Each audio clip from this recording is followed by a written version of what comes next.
제가 앞에서 특창하는 거 언제 보겠어요? 감사하네요. 예, 코로나가 준 또 특별한 선물인 줄로 믿습니다. 예, 오늘 어린이 주일입니다. 오늘은. 그런데 이제 유래를 이렇게 살펴보면 오늘이 더 이렇게 진짜 어린이 주일의 의미도 있구나 하는 생각이 듭니다. 유치원에서 이제 어떤 아이가 선생님께 질문했어요. 여러분, 엄마를 도와드리려면 무엇을 해야 할까요? 그러자 이제 아이들이 이제 저는 설거지 할 거예요. 저는 청소할 거예요. 저는 심부름 할 거예요. 이러니까 어떤 학생이 손을 탁 들더니 저는 가만히 있을 거예요. 이런 거예요. 왜 그러냐 그랬더니 이제 그 아이가 하는 말이 여러분 아다시피 엄마가 가만히 있는 게 도와주는 거라 그랬어요. 때로는 가만히 있는 게 효도하는 것일 수 있는데 우리는 무조건 뭔가 해야 된다고 생각하고 있지는 않은지 한번 살펴봐야 됩니다. 우리가 이번에 코로나 바이러스를 통해 가지고 하나님 앞에서 저는 그래요. 가만히 있는 법을 좀 배운 것 같습니다. 여러분 어떻습니까?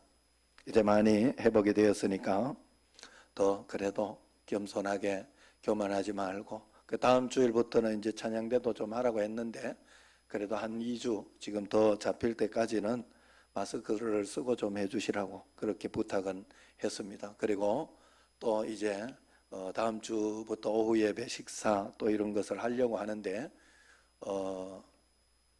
식사 안 한다고 너무 붙잡지 말고 이제는 자유롭게 집에서 드실 분은 집에서 드시고 조심하면서 교회는 마스크 쓰고 있으니까 별 문제가 없는데 또 식사하다가는 뭐 사실 무방비 상태잖아요.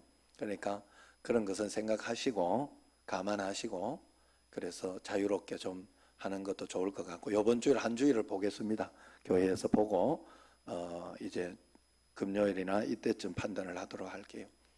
그래서 그러나 다음 주일부터는 이제 정상화된다 이래 생각을 하시면 좋을 것 같아요. 왜냐하면 지금은 거의가 해외 유입 상태로 이제 되어 있더라고요.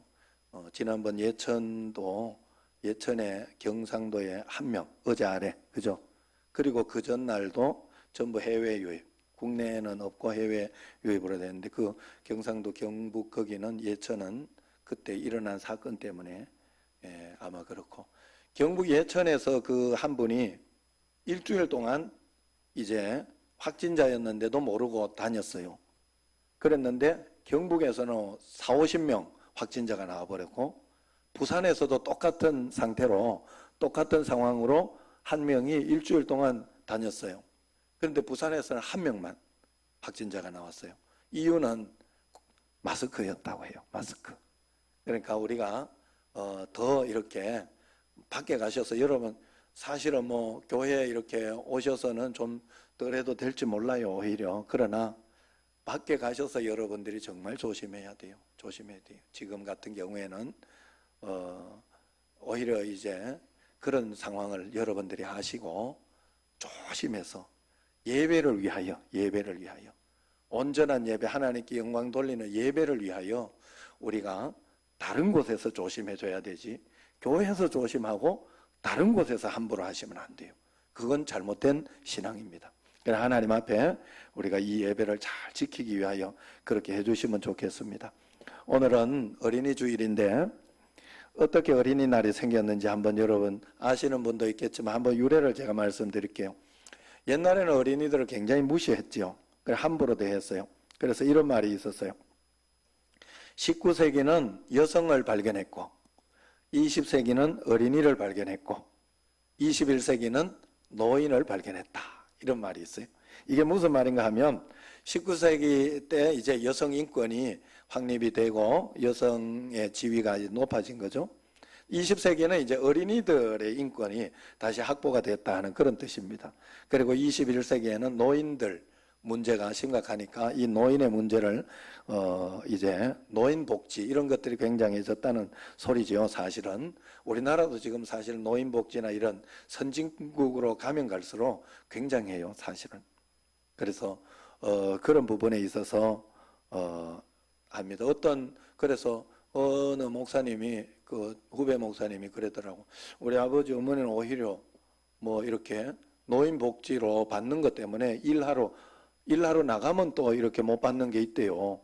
그래가지고 일하러 안 나가는 게 더 이렇게 집에서 먹고 살기 낫다고 이러더라고. 야, 그렇게 좋은 나라가 됐어요. 그래, 여러분, 우리가 하나님 앞에 그래야 되는데, 어쨌든 미개한 나라일수록 어린이를 함부로 대하고 노예처럼 부려먹죠.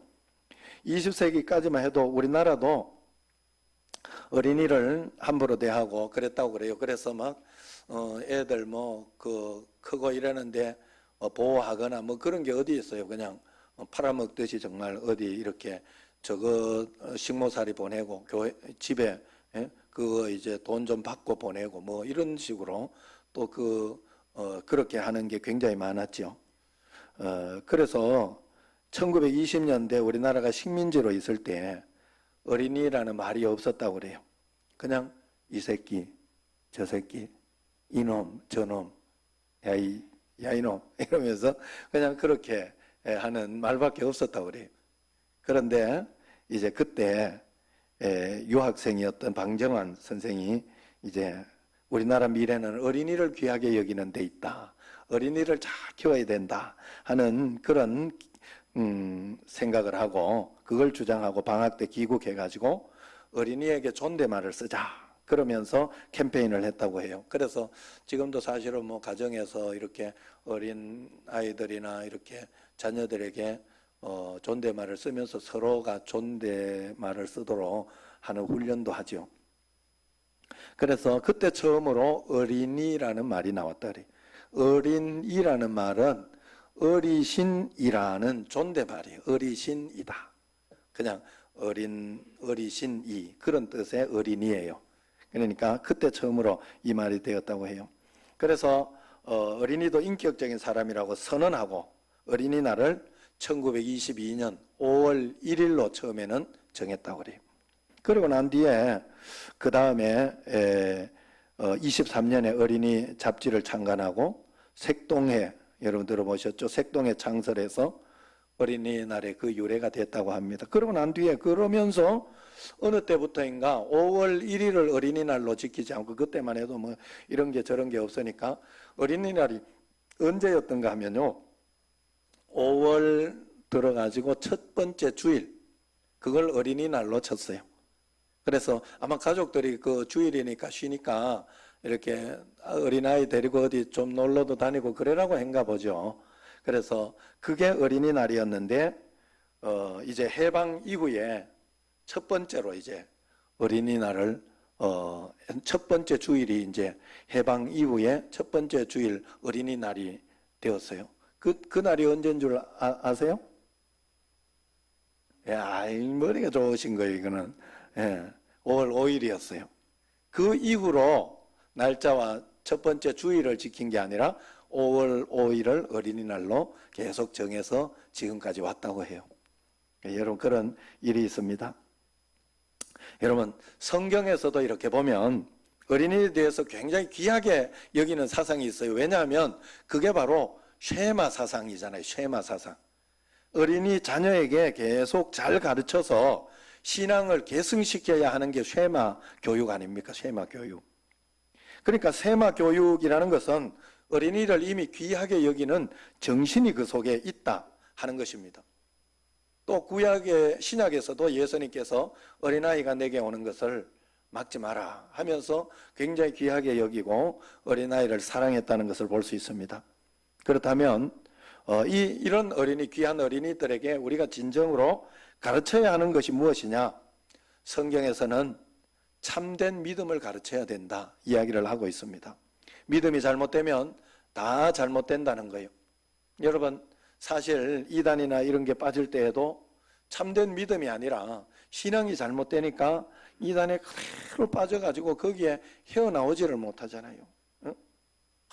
그 이단에 빠져서 이렇게 나오는 사람들을 이렇게 들어보면요, 그거 들어보면 진리가 여기 있는데 왜 그러냐고 막 이러면서 굉장히 이렇게 화를 내고 그렇게 하는 걸 볼 수 있어요.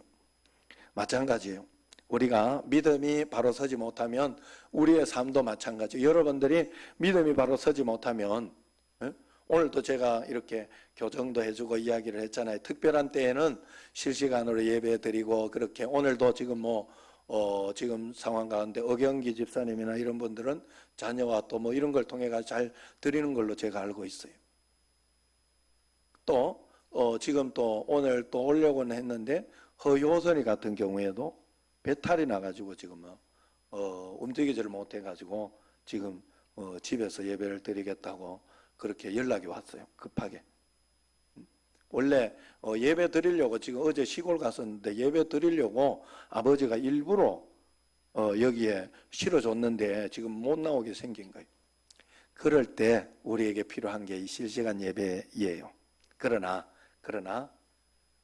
문제가 없어지고 상황이 없어졌는데도 나는 실시간이 편해, 이렇게 하는 것은 편의주의가 되어지기 때문에 그렇게 드려서는 안 됩니다.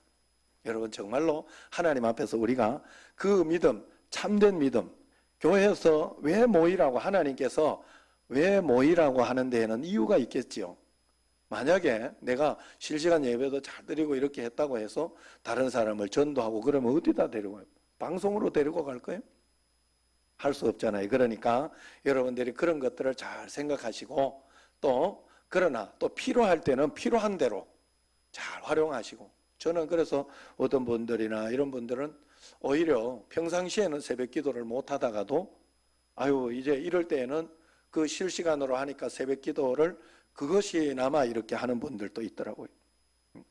그러니까 또 그것도 좋고 그렇게 잘 활용하는 것은 활용하시되 양심적으로 진심으로 우리가 믿음이 바로 되어야 된다 하는 거예요.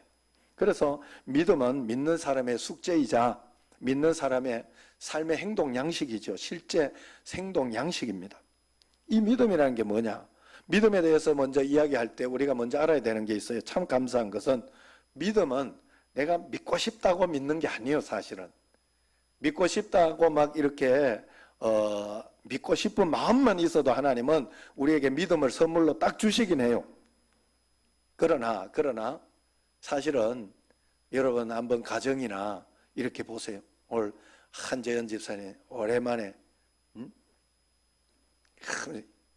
한재현 집사님도 남편을 그렇게 전도하고 싶지만 말을 안 듣잖아. 안 믿어지는 거예요. 이유가 없어. 안 믿어지는 거예요. 그래, 여러분들이 알아야 되는, 내게 지금 믿음이 생겼고 내가 지금 교회에 앉아 있다는 것은 믿음이 생긴 거예요. 여러분에게 믿음이 하나님이 주신 거예요. 이유는 무슨 여하를, 어떤 사람의 기도를 많이 했던가, 아니면 어떤 부모 밑에서 해가지고 목사들이라고 다 믿는 거 아니에요. 여러분, 하나님께서 믿음을 주셔야 돼요. 여기에 대해서는 어떻게 다른 설명을 할 수가 없어요. 반대적인 설명을 이야기를 하면 그건 내가 하나님이지. 우리는 동전의 양면을 다 볼 수 없어요. 그러나 하나님께서 분명히 성경에서 우리에게 가르쳐 주시는 것은 믿음은 내가 주는, 하나님이 주는 것이다. 그러므로 믿음을 받은 사람은, 여기에 지금 있는 사람은 하나님의 자녀로 특권을 얻었고 복을 받은 줄 알아야 된다는 거예요. 어쩌다가 내가 하나님의 이 복을 받게 됐는가 하는 그런 생각을 하면서 우리가 굉장한 하나님의 선택과 굉장한 축복을 받았다는 것을 알아야 됩니다. 그러면 믿음을 선물로 받았으면, 우리가 보통 하는 게 믿음 선물을 받았으면 그저 교회만 왔다 갔다 하고 헌금만 하고 그렇게 하면 되는 줄로 알아요. 그런데 그렇게만 해서 되는 게 아니에요. 그게 믿음의 발달 단계 관계에서 믿음의 표현입니다. 표현이긴 하지만은 그걸 한다고 믿는 건 아니에요. 그냥 따라하는 것일 수 있어요. 종교 행위하는 것일 수 있어요. 믿음은 다른 거예요. 믿음은 저절로 성장하거나 저절로 축복이 되는 게 아니에요. 이걸 달란트 비유로 풀어볼 수 있는데, 1달란트, 2달란트, 5달란트 받은 사람이 있죠. 2달란트와 5달란트 받은 사람은 받았을 때 이거 열심히 써라 하는 이야기 1달란트, 2달란트, 5달란트 아무도 못 받았어. 못 이야기를 들었어요. 그러나 2달란트, 5달란트를 열심히 써가지고 칭찬을 받았어요. 그러나 1달란트 받은 사람은 가만히 묻어뒀어요. 그 하나님을 오해한 거예요. 여러분, 이것은 이렇게 설명할 수, 우리가 이 땅에 태어났다고 하면, 태어나고 나면 하나님께서 기본적으로 우리에게 말씀해 주신 게 있어요. 열심히 살아야 하는 거예요. 최선을 다해서. 부모가 왜 날 낳아줘가지고 원망해도 안 돼요. 우리에게 기본적으로 말씀하시는 것이 효도해야 되고, 부모님이 아무리 그래 낳아주신 것만 해도 감사하다는 마음을 가져야 하는 게 우리의 마음이어야 돼요. 이 하나님이 기본적으로 우리에게 주신 거예요. 믿음도 마찬가지예요. 하나님께 믿음을 받았기 때문에 믿음으로 사는 것은 내가 하면서 훈련해야 돼요. 연습하고. 그러면서 믿음을 키워야 돼요. 가만히 있는다고 키워지지 않아요. 여러분, 믿음으로 사는 것은 교회만 왔다 갔다 하는 게 아니에요. 절에 왔다 갔다 하듯이 하면 안 돼요. 교회 와서 말씀을 듣고 말씀을 내 것으로 받고 그리고 난 뒤에 삶에서 실천해 봐야 돼요. 그러면서 그것이 과연 주님의 말씀대로 주님이 나와 함께 계신 그 삶이 있으신가 그렇지 않은가를 확인해야 됩니다. 반드시. 그래야 믿음이 성장하고 믿음이 나아가는 겁니다.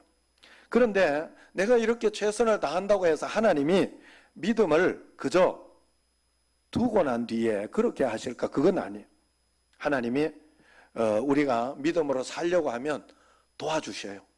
인도해 주시고 도와주시는 거예요.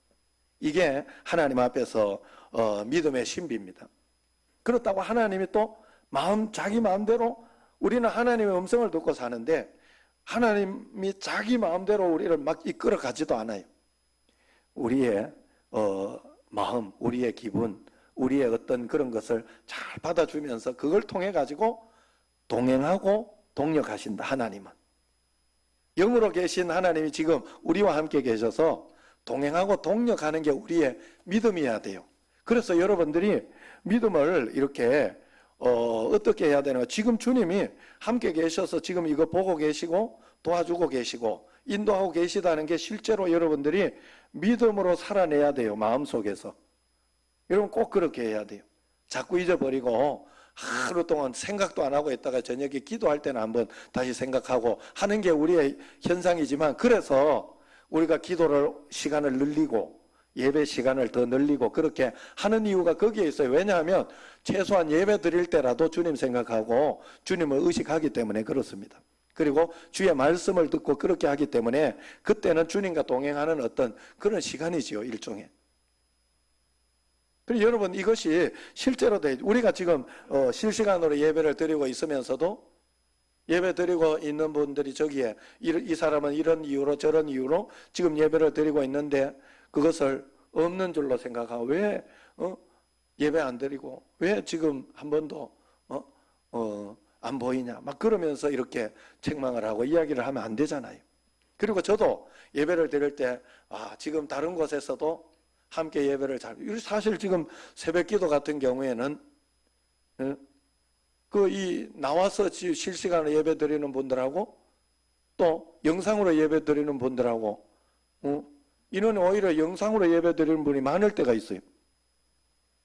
코로나가 조금 더 그럴 때는 더 많아요. 강화도, 검단, 청주 뭐 이러면서 이렇게 또 다 이렇게 부부들이 같이 이렇게 예배를 드리니까 장로님들하고 이런 분들 먼데 계신 분들은 굉장히 좋아졌죠. 그러나 그러면서 이제 있는 것처럼 생각하고 그렇게 예배를 드려야 되는데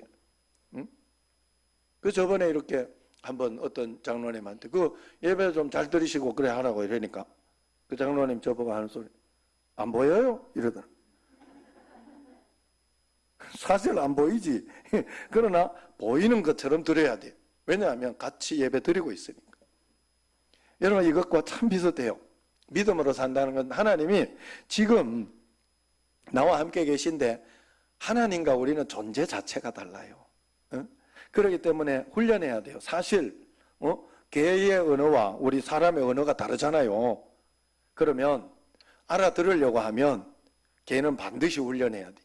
훈련해야 되고 또 이러면은 이런 말이구나 저러면 뭐 이렇게 하다가 보면 좀 많이 알게 되지요. 그러나 달라요. 마찬가지로 우리가 하나님과 우리는 존재 자체가 달라요. 그렇기 때문에 하나님과 동행하는 훈련을 해야 되고 연습을 해야 돼요.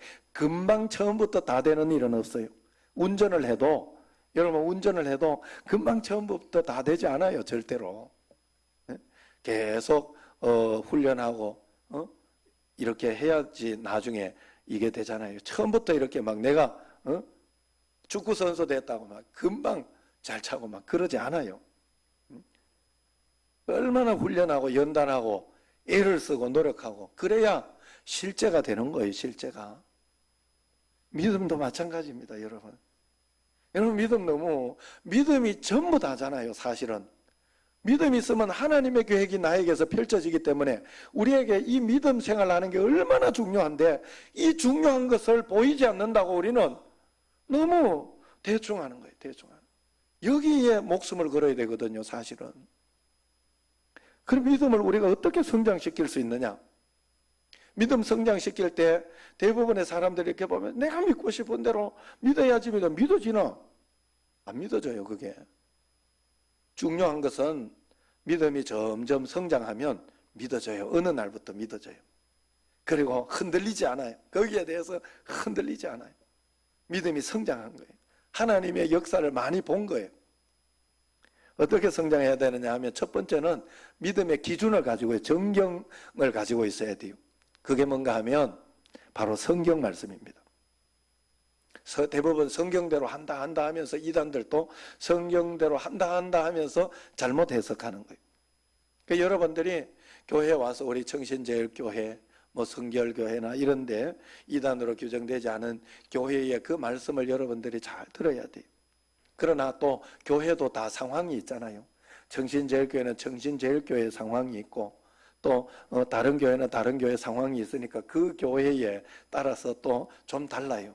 그래 거기에 순종하면서 우리가 따라가야 되거든요. 그래서 어쨌든 성경을 기준으로 우리가 믿어야 되는 거예요. 어떤 분은 남이 막 미워지니까 죄 짓는 것 같아서 속상하다고. 그런데 그게 잘하는 거예요.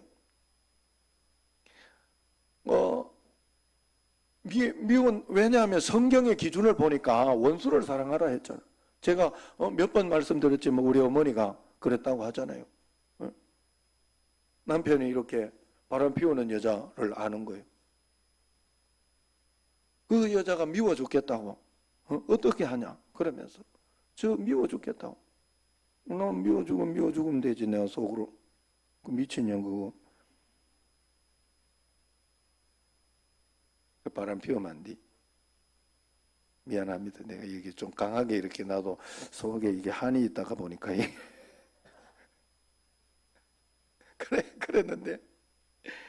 그랬는데 뭐라고 그러는가 하면 거기에서 어머니가 그런데 하나님은 원수를 사랑하라고 그랬잖아. 그러면서 힘들어 하더라고. 자, 무언가 하면 하나님의 말씀과 본인의 생각이 갈등하는 거예요. 이제 싸우는 거예요. 여러분 이게 중요한 거예요. 그래서 기준은 어디에 둬야 돼요? 본인의 생각에 맞추면 안 돼요. 하나님의 말씀에 맞춰야 돼요. 갈등해도 말씀이 그러면 말씀을 따라서 애를 써봐야 돼요. 결국 우리 어머니가 그러더니 일주일 뒤쯤 돼가지고 저한테 다시 전화가 와가지고 그러더라고. 해결이 된 거예요. 하나님 말씀에 기도하면서 하나님 나는 원수를 사랑해라 했지만 미워서 안 돼요. 너무 미워요. 속상해요. 막 이러면서 그러면서 기도를 했더니 결국 어떻게 된가 하면 마음속에 하나님이 긍휼의 마음을 부어준 거예요. 어머니 마음에. 그러면서 야 지금 생각해보니까 나보다 더 불쌍하다. 어쩌다가 재수없이 너 아버지한테 걸려가지고 그게 보인 거예요. 그게 진짜 그게 보인 거예요. 그러면서 불쌍하다면서 기도해 주고 있더라고요. 오히려. 그러면서 해결이 되더라 이 말이요. 그러면서 또 끊기기 전까지는 사실은 굉장히 계속 갈등이 있고 하지만 하나님 말씀의 기준으로 여러분들이 그 갈등을 자꾸 해소하려고. 항상 기뻐하라, 쉬지 말고 기도하라, 범사에 감사. 이건 명령이잖아요. 하나님의 기본적인 명령. 이 말씀에 기초해서 우리가 또 이렇게 하는 것을 볼 때, 이번에 한번 이천 물류 창고 거기 대표가 와가 쓰러지면서 죄송합니다, 울면서 막 죄송합니다, 최선을 다해서 한번 할 수 있는 건 최선을 다하겠다고. 저는 그게 가짜로 보이지는 않더라고. 그런데 밖에 분명하게 들리더라고요. 거기 그 가족들이 쇼하지 마라 그러면. 얼마나 화가 나면 그러겠어요. 얼마나 속상하고 얼마나 그랬으면 그랬겠냐.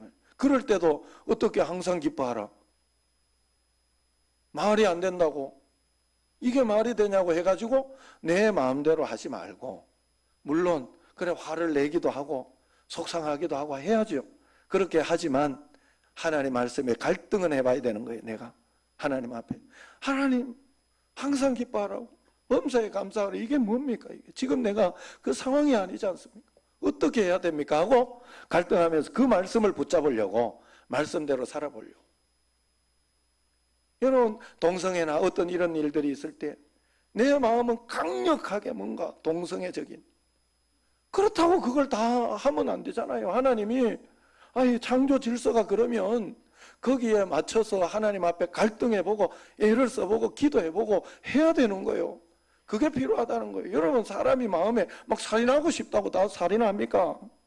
동성애가 오니까 소아성애자, 동물성애자, 이런 것들이 그냥 막 자기 이걸 우리도 알아달라고 막 그렇게 한다잖아요. 여러분, 기준이 있어야 돼, 기준. 하나님은 그게 아니라고 했어요. 그러면 왜 아니라고 했습니까? 나는 그런데 왜 이렇게 강력하게 이 마음이 듭니까? 하나님 하면서 갈등하면서 주의 말씀을 붙잡아 봐야 되는 거예요. 그럴 때 하나님은 분명하게 해결해 주시고 분명하게 우리에게 인도해 주셔요. 사실 레오나르도 다빈치인가 거기가 동성애 비슷한 어떤 그런 그게 있었다고 내가 이야기를 들었어요. 그런데 그 레오나르도 다빈치는 하나님 앞에 기도하면서 자기가 그것을 해결해 봤다고 해요. 제가 알고 있기는 그래요. 여러분, 우리가 하나님 앞에서 말씀의 기준을 가지고 그 말씀을 따라서 살아보려고 애를 쓰고 노력하고 그렇게 해야 돼요. 내가 아닌 것 가지고 계속해서 그거 내 기분이 그렇다고, 내 마음이 그렇다고, 내가 이것을 원한다고, 다 맞는 게 성경의 기준을 가지고 여러분들은 말씀대로 살아보려고. 사실 성경의 말씀만 아니면 우리 집에도, 우리 큰형님은요, 목사님 되고 나서도 한동안 아버지하고 굉장히 힘들었어요. 굉장히 멀어졌었어요. 아버지 모시러 가거나 이런 일은 전혀 없었어요. 왜냐하면 힘드니까. 그냥 하도 맞던 거. 그리고 어머니가 집에 딸도 없고 이러니까 어머니가 힘들면은 또 어디 이제 저거 하는데, 하나님께 기도하고 난 뒤에 꼭 큰형님한테 다 일러준 거예요. 그게 형님한테 다 고스란히 오니까 얼마나 막 그렇겠어요. 진짜. 그랬는데 그 하나님 말씀에 부모를 공경하라잖아요. 그럼 그 말씀에 붙잡고 또 갈등하면서, 그 지금은 형님이 가서 직접 모시고 직접 하고, 그래서 제가 일부러 양보를 모른 척하고 양보를 해드리고 있다니까요. 그 정도로 여러분, 아무리 어렸을 때 그렇게 하고 그래도 용서되는 건 용서되는 거예요. 말씀대로 살다가 보면. 그래서 말씀의 기준을 꼭 가지고 있어야 돼요. 그래서 성경 말씀대로 여러분 자꾸 용서하고 자꾸 인내하고 자꾸 내 자신을 십자가에 못 박고 그렇게 살아야 됩니다. 그래서 그렇게 살아보자 하고 중심을 잡고 가면 반드시 역사가 일어납니다. 그 역사는 여러분 그걸 가지고 열매라고 하는데, 여러분에게 성령의 열매가 맺힐 것입니다. 인격의 변화가 일어나고 성품의 변화가 일어나고, 내 삶에 내가 어떻게, 나는 정말 고집이 많고 굉장히 화를 잘 내는 사람인데 어쩌다가 이렇게 됐을까. 저도 굉장히 버럭하고 버럭박이라고 제가 제 자신을 이야기했잖아요. 지금은 막 그래도 버럭까지 막 그렇게 안 해요. 하다가 또 좀 하다가도 마음속에 싹 온다 싶으면 또 다 십자가로 또 던져버리고 참고. 하나님이 훈련하고 연단하는 가운데 옛날에는 1년에 한 번, 또 어떨 때는 석 달에 한 번 이렇게 하다가도 또 하나님 앞에서 사실은 성질 내고 나면 남녀 부부 사이에도 서로 이렇게 말다툼하잖아요.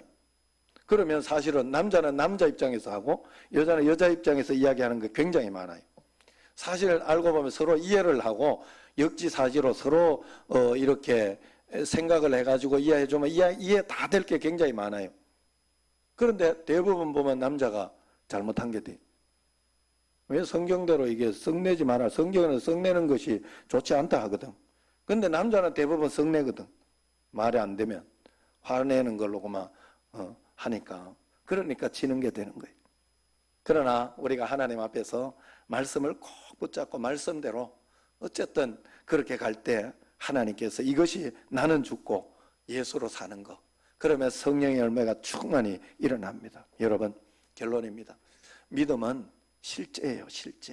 실제로 주님이 내 안에 오셔서 역사하신 거예요. 주님이 지금 나와 함께 계신 거예요. 여러분, 우리가 천국은 티켓 하나 가지고 있어 가는 게 아니에요. 갈 수 있는 티켓을 얻은 게 아니에요.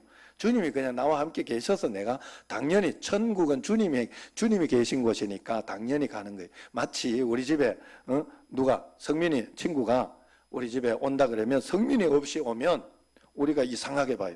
성민이 가라고 그랬는데 왜 가라고 그랬지? 나한테 이야기한 적이 없는데 하고 이상하게 분명히 볼 거예요. 그러나 성민이와 함께 오면 무조건 무사통관. 천국은 우리가 그래 가는 거예요.